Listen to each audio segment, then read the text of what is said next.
Inilah tragedi Situ Gintung. Tragedi mengerikan runtuhnya tanggul raksasa yang membuat ratusan orang kehilangan nyawa secara massal. Dan terbongkar sesuatu yang janggal sempat dilihat warga di tengah malam sebelum tragedi ini terjadi. Pada tanggal 26 Maret 2009, hujan deras mengguyur daerah Ciputat Timur, Tangerang Selatan. Hujan turun dari malam hingga memasuki dini hari, tanggal 27 Maret. Akibat hujan yang tak kunjung berhenti, debit air tanggul naik dengan cepat.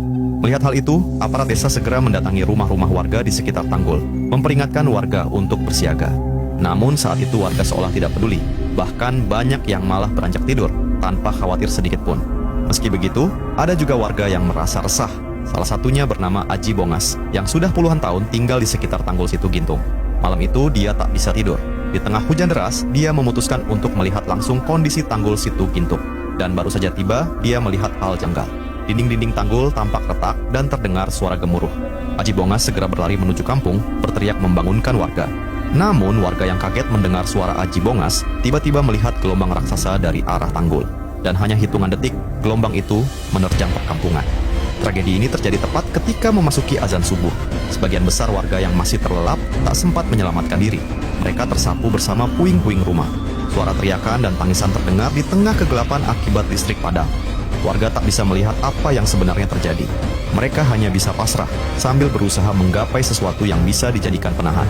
Saat mentari terbit, pemandangan mengerikan terlihat.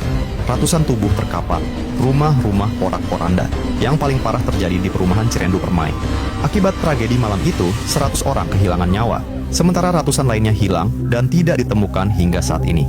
Terungkap hal mengejutkan, bahwa jauh hari sebelum kejadian, warga sebenarnya sudah melaporkan kondisi tanggul yang mulai retak.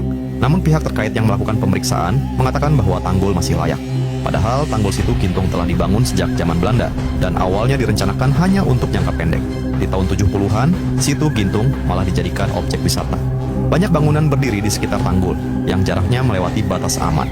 Setelah tragedi yang merenggut ratusan nyawa ini, barulah pemerintah melakukan renovasi Situ Gintung.